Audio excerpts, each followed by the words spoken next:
Hey folks, this is Chaz, and welcome back to My Lousy Attitude. Well, at the end of the Memorial Day weekend, the big news has been the historically low box office pulls of Furiosa and Garfield. And now, with this week's receipts in, it looks like Garfield weathered the storm and Furiosa just kept falling. Some have likened this to girl boss fatigue, and while I do agree there is a good part of the movie audience, both male and female, that are positively sick of watching a 100-pound female protagonist put on a physical display that would best Arnold Schwarzenegger, Steven Seagal, and just after you killed his dog pissed off Chuck Norris, all while curing cancer and proudly breastfeeding in public. There are other forces at work here, and this article from AMP America does a great job of pointing it out. So here we are, Kent.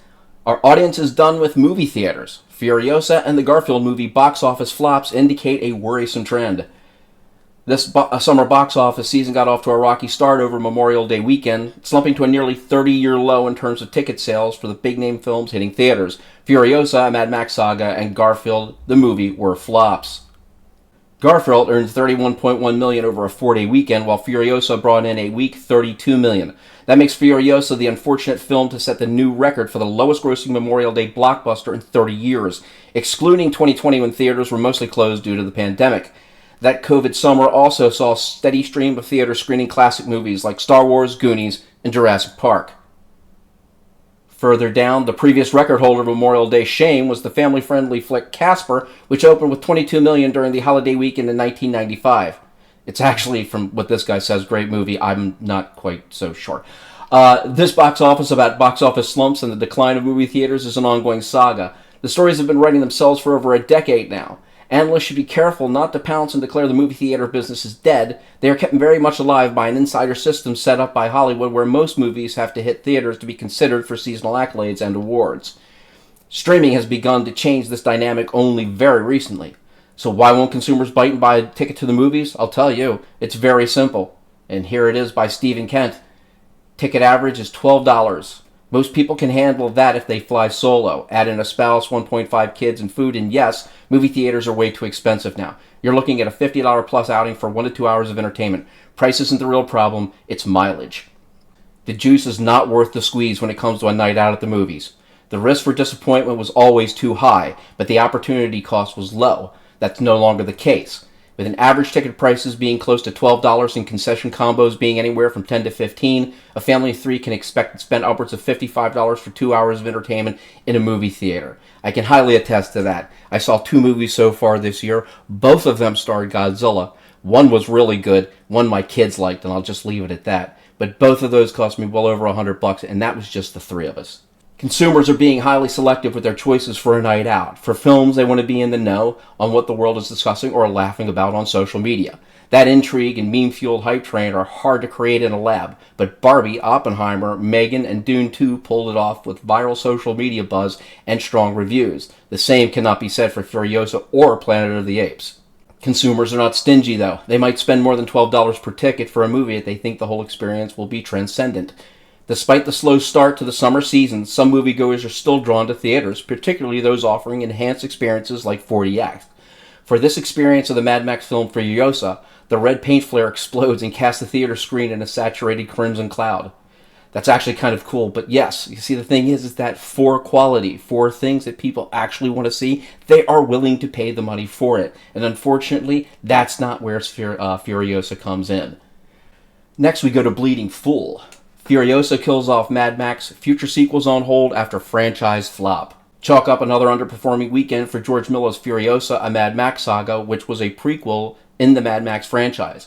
According to Deadline's latest numbers, the film is expected to take second place with a mere 10 million take, down about 60% in weekend 2. The prequel ends its first week with 38.9 million, which is down 39% behind the first week of 2015's Mad Max Fury Road, which did 63.4.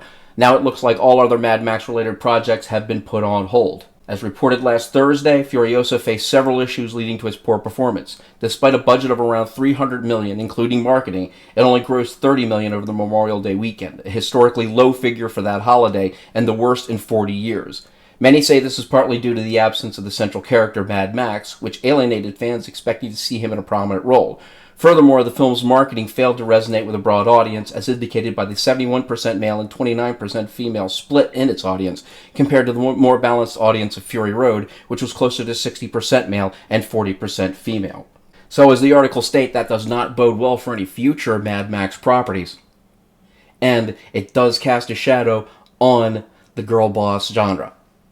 So let's take a look at this past weekend's numbers. We've got Garfield at number 1. Sony Pictures with a take of 14,021,000. So that's down 42%. 4,108 theaters. Okay, plus 73. So they added some theaters in there. Now, it's getting more per theater than Furiosa, but from what I understand, it's got a lower ticket average than Furiosa does. Furiosa came in second, just edging out If, a movie that's actually been out longer than Furiosa, at 10,000,007, where If came in at 10,000,005. Furiosa is down 59%, which is a big drop, in 3,864 theaters. They did add 60 theaters, but still, this is a big drop. And we take a look at this. And right here, the domestic box office so far is 49,000,007. Our international box office is 65,000,002, which brings in 114,000,009, which is absolutely nowhere near the 300,000 that this thing has supposedly cost. That's including the marketing. If we go back and we take a look at Garfield's domestics was 51 million, which of course it did better. Pardon me. Its international was 100 million, which again it did much better for a worldwide of 152 million. Now, from what I understand, Garfield cost about 60 million to make. If that's the case, then Garfield is now looking at daylight and is just making money at this point in time.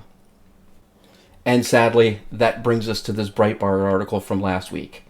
Experts demand even more global warming and alarmism in movies. And there it is, folks. Movie attendance is down to 60% of what it was just a few years ago, and DEI-infested Hollywood is worried more about the message than they are in quality entertainment.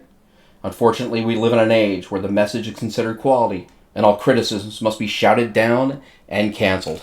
Thanks for joining me again today, folks. Like, share, subscribe, hit that notification button for the next time I post, and I'll see you next time. Later days.